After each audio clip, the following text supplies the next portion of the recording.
Lord, please send some help.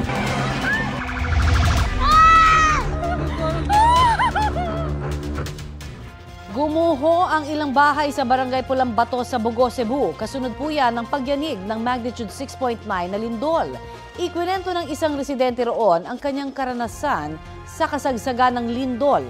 Sa mainit na balita hatid ni Susan Enriquez. Ganito po ang mga bahay dito sa SM Cares Village sa Barangay Pulang Bato dito po sa Bugo City sa Cebu. Ganyan po, para mayroong second floor. Pero dahil po sa nangyaring paglindol nung Martes ng gabi, ito po ang sinapit ng ilang mga kabahayan dito sa SM Cares Village. Ayan, nakita ho natin kung paano ho talagang gumuhong ganyan at talagang parang pinagsaklob na lamang po yung bubong at flooring nitong mga bahay dito. At dahil lang para magkaroon ho na matinding takot yung mga residenteng nakatira dito. Ngayon actually parang wala hong nakatira ngayon dito. Nag-alisan ho yung mga residente dito. Dala na rin ho na matinding takot dahil sa sunod-sunod na aftershocks. At syempre dahil sa nakita ho nilang pinsalang ganito, ay talaga hong hindi natin maiiwasan na hanggang ngayon ay magkaroon sila ng trauma. Si Ginoong Benji Crisostomo ay taga rito po kayo sa village na ito. Ano po ang nangyari nung parang ganito ho ang inabot nitong bahay na to, mga bahay na to? Kasi malakas yung lindol, ma'am. Mamaya, naglingkod ako sa motor ko, may sumabog sa ilalim.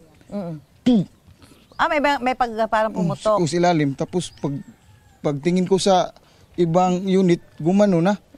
Aakalain mo na ano to yung akala ko parang isang palapag lamang.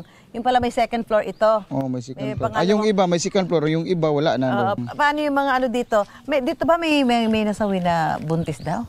Doon sa first. Doon? Oh, di doon. Sa una? Yung matindi ang halika tingnan natin. Ito ba? Saan yung unang bahay ba? Kaya pumunta ko. Kaya ganyan. May nagsabi pa yan yung si Imay nga tabang. Yung iba dito, yung babae yan, tabang. Wala tayong magawa, hindi ko kaya, walang equipment. Karamihan sa mga bahay dito talaga, halos lahat ay may bitak, no?